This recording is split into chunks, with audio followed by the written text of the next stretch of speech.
buong mundo sa angas mong nag-aapoy. Dugong nananalaytay, kayong manggilahing Pinoy. Ang presko mo, ang yabang mo, pero super astig mo. Francis, Leo, Marcos, Labuyo ka ba ang anghang mo? Ay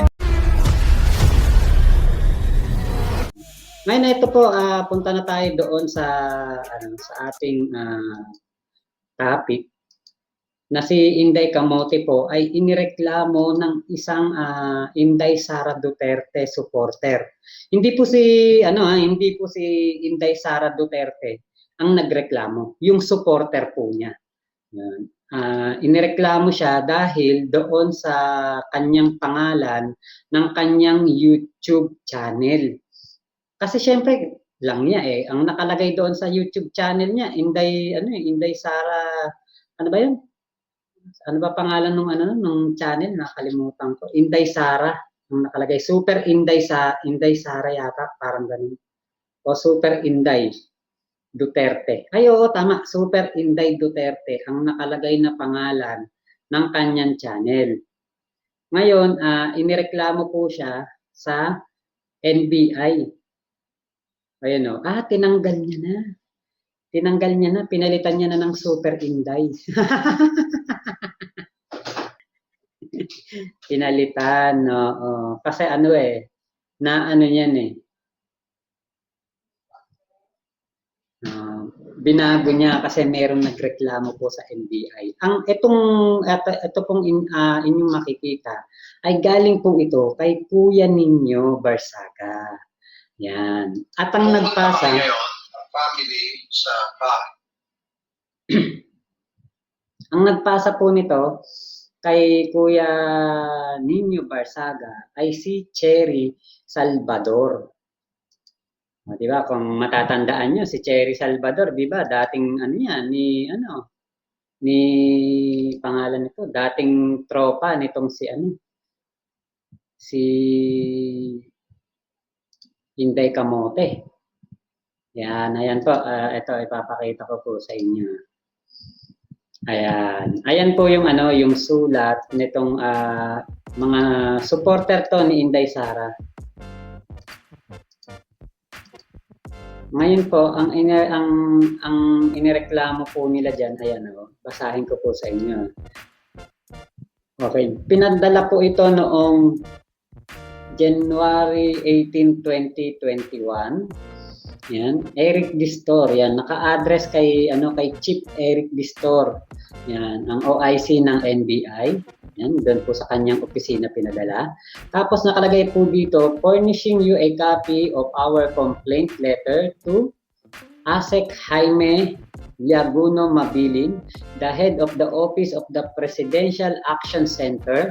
At nakalagay nga po dyan, Marie Criste Pase Rojas, aka Marie Rojas, Super Inday Duterte, Super Inday. It is hope and pray that the concern brought therein be addressed immediately. Truly yours, Earl Stanley Whitmer, National Coordinator, Mayor Sara Duterte Alliance, Barangay Hall of Barangay Dalyangas South, yan. General Santos City. Yan po yung sulat. Ngayon, ang inirereklamo po kay Inday ay yung kanyang channel. Dahil nga po, nilagyan niya ng Super Inday, tapos nilagyan ng Duterte sa dulo. Hindi naman nga po siya, hindi naman po siya Duterte. Kumbaga, gusto niya kasing ma-recognize as a Duterte supporter. Kaya lang, alam naman natin na kaya lang naman to nagiging Duterte supporter dahil gustong mambudol. Yun po ang katotohanan niyan. Kaya ganyan. Kaya yan gumagawa ng ganyan. Yung si Inday Camote. Kasi alam niya malapit na eleksyon. So, kakampi siya kay Inday Sara. Siyempre, yun ang malakas yun ang matulog ang pangalan, nakakandidatong presidente. Kaya lang ayaw nga daw ni Tatay Digong. Yun. Pero, di ba, yun ang gusto niya. Kaya niya nilagay yung Inday Sara Duterte. Ayun, no, Dadjangas, pagbasa niyan mo. Opo, yun, Dadjangas pala. Yun. Ano po, itong Earl Stanley Whitmer, inireklamo po si Inday Sara Duterte, yung channel ni Inday Marie, dahil nga gumagamit ng Inday Sara Duterte. Siya po ay National Coordinator ng Mayor Sara Duterte Alliance. Ito po ay isang grupo ng mga supporter ni Inday Sara Duterte para kumandidatong presidente.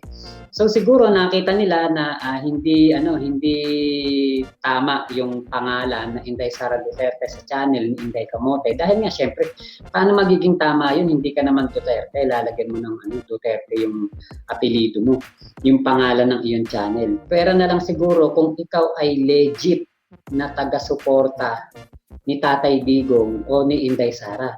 Kaya lang po, eto po kasi, bago po, nung dumating po itong picture na ito, itong photo na ito, ng parang request dito sa NBI, ito po ay chinek ni Kuya Nino Barsaga.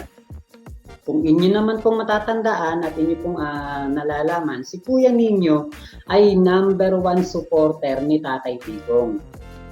Malapit siya kay Tatay Digong. Ngayon, lahat po ng nakapaligid na tao kay Tatay Digong sa gobyerno ni Tatay Digong, kilala halos lahat ni Kuya Nino. Bakit kilala ni Kuya Nino? Dahil nga po, simula pa noon, talagang si Kuya Nino po, Barsaga, vlogger na ni Tatay Digong at talagang taga-suporta. Talagang si Kuya Nino ay nag-organize ng mga ng mga rally, yung sa Pro Duterte rally. Talagang isa yan sa mga nangangampanya para kay Tatay Digong. Kaya kilala ni Kuya Nino yung lahat ng nakapaligid na tao dito kay Tatay Digong. At chinek niya po, sinabi po niya, meron po siyang tinawagan, hindi na lang po natin sasabihin kung sino.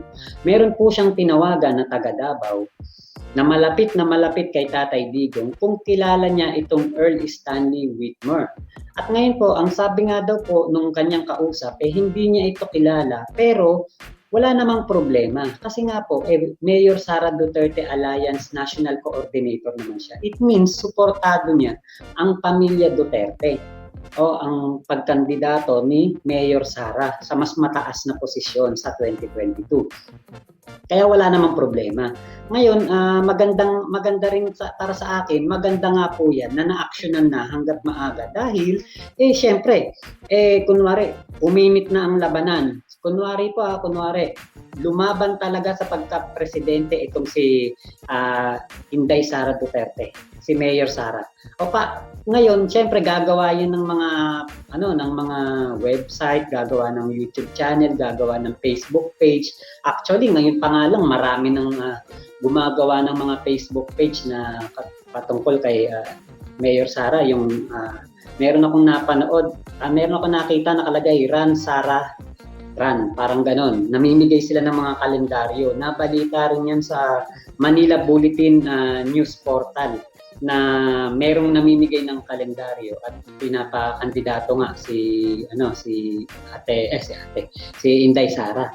So yun, kumbaga maganda ang adhikain nitong Earl Stanley Whitmer na ito para maipasara or ibahin ang pangalan, tanggalin yung Duterte doon sa kanyang channel nitong si Inday Camote. So ito po. Okay. Ayan. Ayan na po yung pinaka request po para tanggalin. Medyo malabo pero mamaya po mababasahin ko po. Okay, eto nakalagay po dito, naka-address po siya kay Asek Jaime Liaguno Mabilin. Yan, Office of the President, Presidential Action Center. Yan. Dear Asek Mabilin, the undersigned is a member of National Executive Coordinating Council of Mayor Sara Duterte Alliance, MSDA. One of the purpose and aims of the council is to maintain the good image of the presidential daughter, Mayor Inday Sara. Oh, yun. Kasi nga, siyempre, putya, ano bang image ni Inday Camote? At ilalagay niya yung pangalan ni, ni Mayor Inday Sara. Di ba? Kasi yun ang kanyang, kanyang pinapakita eh. Inday Sara Duterte. Super Inday Duterte. Yun ang kanyang, pinangalan. Kasi nga, gusto niyang makapasok sa mundo ng ng mga Duterte. Siyempre, kailangan niyang sumipsip, ganyan, kailangan niyang mabutihan sa mga nasa paligid ni Inday Sara kasi nga yun ang magiging stepping stone niya. Diba? Kaya lang, hindi siya magtatagumpay kasi nga, merong mga tao na sumusuporta kay Inday Sara para soft-lakin siya na hindi niya pwedeng ipangalan yon sa kanyang channel. Okay? Sad to say, some certain and unscrupulous individual is using the name Inday Duterte for personal gain such as scamming people and extracting hard-earned money from them. Yun, di ba? Oh, alam nitong nagreklamo na ito na si Inday Camote nang dadali o nang i-scam ng pera sa mga OFW. Yun ang matinding Kasi masisira talaga ang pangalan ni Inday Sara. Kung magpapatuloy na gagamitin ni Inday Camote itong pangalan doon sa kanyang channel na Super Inday Duterte. Yan, ako nakakatuwa pala tong nito. Hindi ko pa po ito nababasa ng buo Umpisa lang diba? Certain and unscrupulous individual. Diba? Nadali si Inday Camote dito. The person mentioned above is no other than Maricris Tepase Rojas, a YouTube blogger with YouTube channel named Super Inday Duterte. Ngayon, pinalitan niya na ng Super Inday. Pero actually, hindi parang ayaw pa rin nung Earl Stanley na mayroon pa ring pangalan na Super Inday. Kasi ang pangalan ngayon ni Inday Camote sa YouTube is Super Inday. So parang ayaw pa rin nila kasi nga yung Super Inday is parang brand na ni Mayor Sara. Yun. The subject person that has been using the name of National Bureau of Investigation by alleging that she is close to NBI Cybercrime Division Chief Vic Lorenzo. Nako. Nailapit na kay Vic Lorenzo. Kumbaga meron na palang nag-report na ito ay malapit kay Vic Lorenzo, itong si Inday Camote. So ewan natin kung ano mangyayari dito kasi kay Asek Jaime Laguno Mabilin, Head of Office ng sa Office of the President. Naku, maganda pala to, nakarating na kay sa Malacanang yung nitong si Vic Lorenzo. Hence, untouchable. Yun, untouchable daw si Inday Camote. Diba?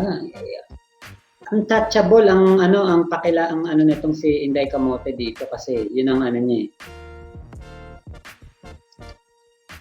Yun kasi ang pakilala nitong si Inday Camote, diba? Na malapit siya talaga kay kay Vic Lorenzo. Yun. This lady is going in and out of the said office despite the fact that she has outstanding warrant of arrest and per NBI files has multiple criminal record history. Naku, sus Maria Joseph. Ngayon ko lang po ito nabasa ng buo.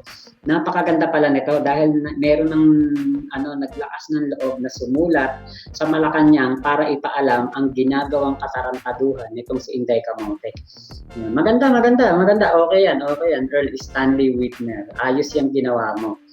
Talagang ito ay isang magandang hakbang para maiparating sa Malacanang na merong Inday Camote na gumagamit ng pangalan ni Super Inday Duterte, tapos sinasabi niya nga na malapit siya kay Victor Lorenzo. So, ito napakaganda po ng ano na to, ng sulat na ito na sana talaga ay ma-actionan.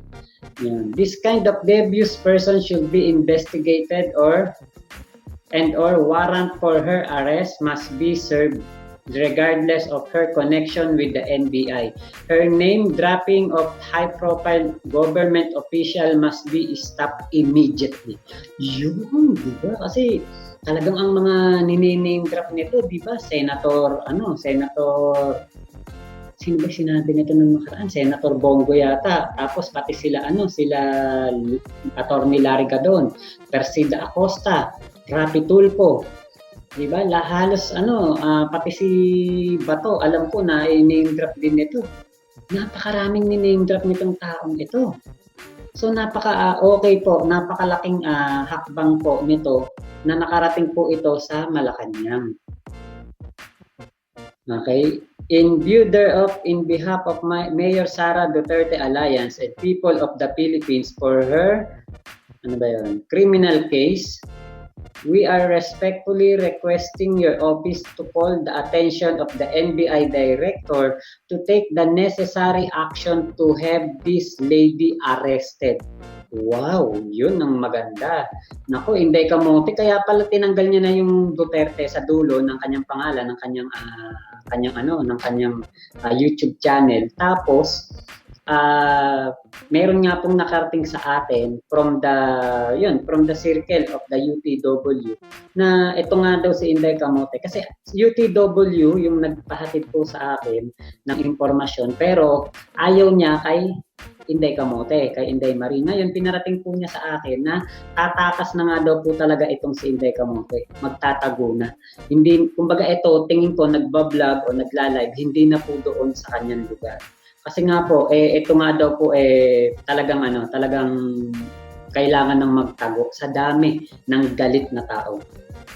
Okay, nakalagay dito, truly yours, Earl Stanley Whitmer, National Coordinator, Mayor Sara Duterte Alliance, Barangay Hall of Barangay Dadyanga South, at Charon Boulevard, General Santos City. Tapos naka-attach po doon yung attachments, nakalagay warrant of arrest for Maricris Tepase Rojas, NBI issued criminal history of Maricris Tepase Rojas, YouTube channel of Maricris Tepase Rojas using the name Super Inday Duterte and Super Inday, photos of Maricris Tepase Rojas showing that she is inside the NBI office.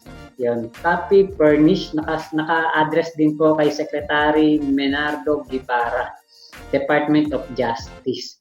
Yun, di ba? Yari ka ngayon, Inday.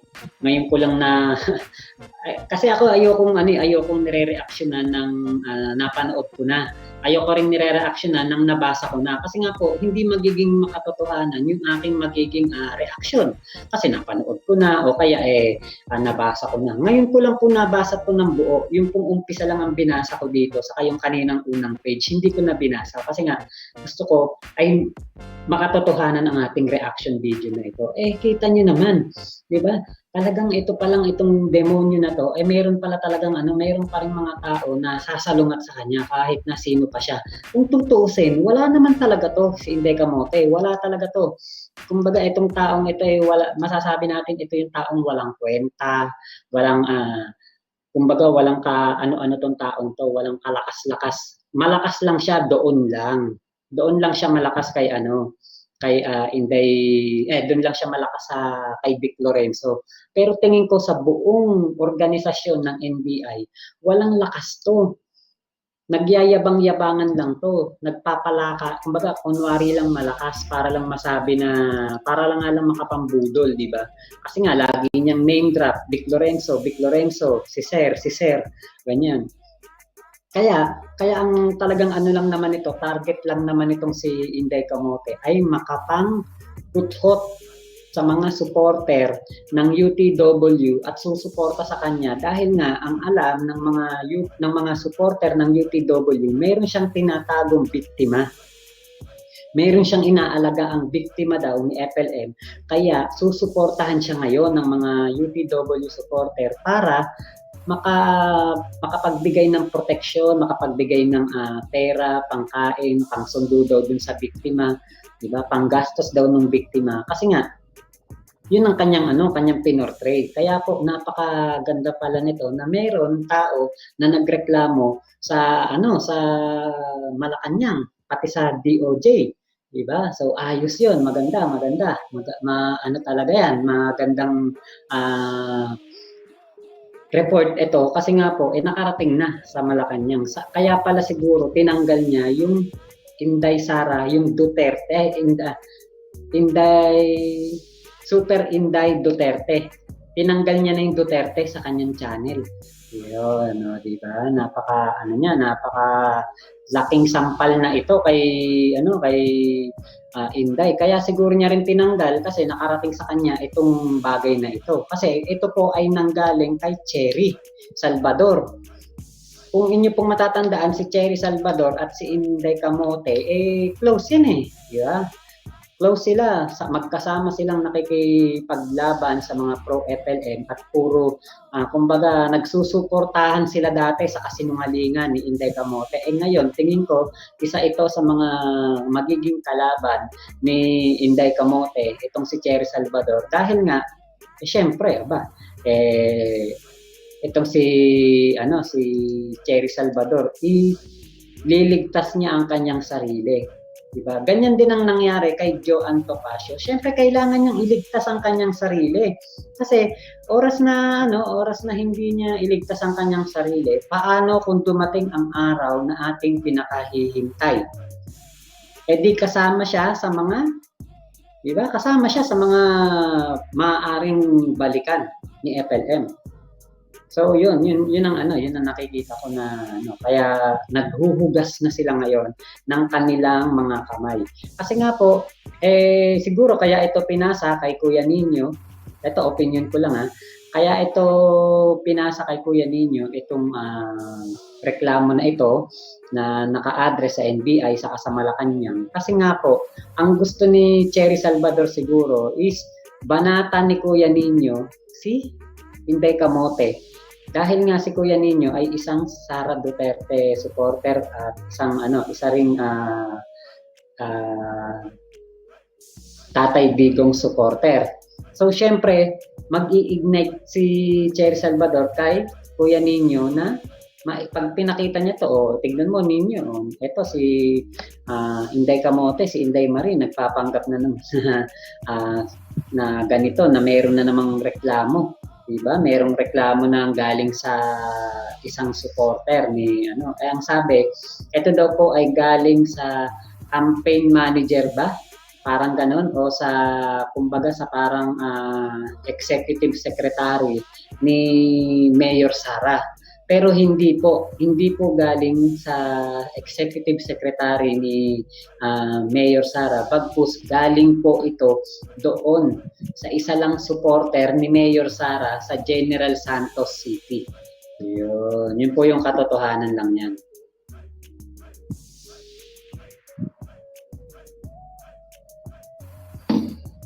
So yun, napakagandang niyan. Kumbaga itong ginawa nitong Earl Stanley na ito ayos dahil pinarating niya sa Malacanang na merong gumagamit ng pangalan ni Sara Duterte. Okay, Camille Amplayo, Sara Duterte for President 2022. Oo nga. Okay, monthly pala pagpapamember, hindi ko pa kaya Kuya Makmak, babawi na lang po ako, hindi ako mag-isip ads, promise po. Thank you, Hayes, naku, walang problema yun. Thank you sa iyong Okay, Paulina Atienza, opo Sir Makmak, may daan nga po doon sa likod ng palengke ng Balagtas sa Malolos. Okay, natakot Mak, kaya pinalitan siguro ni Garutay, karma and its finest. Yan. Buti nga sa kanya, pagbabayaran niya lahat ng mga ginagawa niyang di maganda kay Senyor. Totoo po yan. Okay. Shoutout sa'yo, Julie Lee Macambol. Shoutout. Yan. Jenor Bin, Lipad Avila, Remy Bam. Yes, Sara and FLM team. Okay, Alas Vlogger, God bless to this amazing channel and to all supporters. Huwag po tayo magpakawalan ng pag-asa kahit kinakaharap natin ang panahong mapanganib. May awa ang Diyos. Alas Vlogger. Salamat. Okay, veteranang scammer yan, si Inday Camote. Sabi ni Kuya Muhammad Salami. Okay, Irina Serap. Naku po, kay Inday Sara Duterte na naman siguro si Garutay gusto dumikit. Pa-epal na naman yan si Garutay para makapangbudol. Eh di siya makaporma kay Inday Sara Duterte. Style ni Garutay panis. Saka ano siya eh, na-debunk siya ni Kuya Ninyo Barsada. Kasi si Kuya Ninyo po ay isa sa mga nag-organize ng mga yung campaign rally ni Tatay Digong noong panahon na kumakampanya si Tatay Digong. Ngayon, meron daw isang Inday Marie na noong nagrarally si Kuya Nino doon sa kanyang event, meron daw isang Inday Marie na umeepal na siya daw ang nagpa-event na yon, na kanya daw event yon, tapos nangunguha ng supporter. Etong si Inday Marie, nangunguha ng supporter doon sa mismong rally na inorganize ni Kuya Nino. Eh dahil busy noon si Kuya Nino, dahil event niya yon, syempre hindi niya gaano napansin. Pero netong lumabas si Inday Camote at nagkaalaman na, dito nalaman ni Kuya Nino na si Inday Camote pala yun.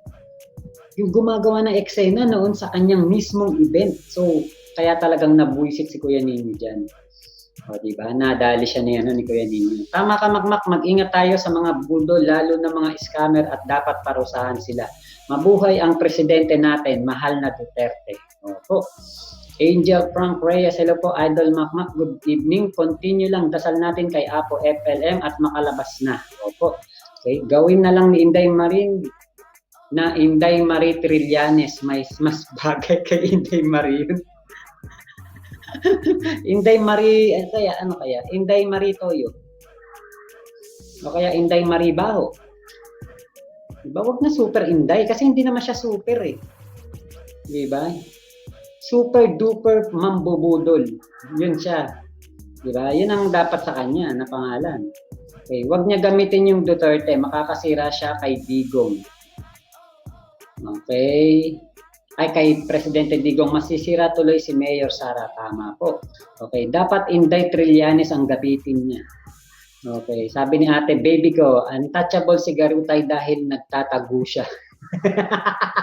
Oo nga, no? Untouchable kasi hindi makikita. Yan.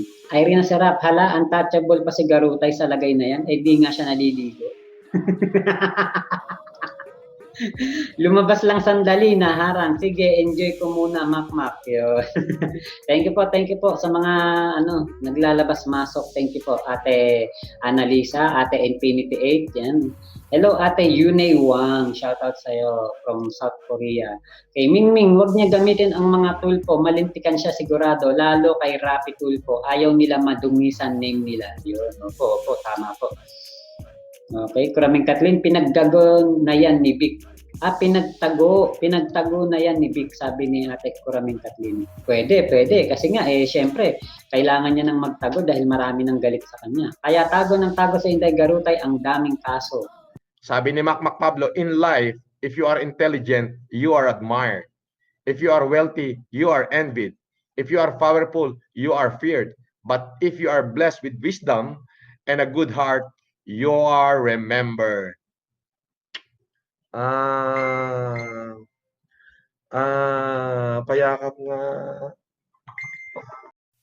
What's up mga tropa pips?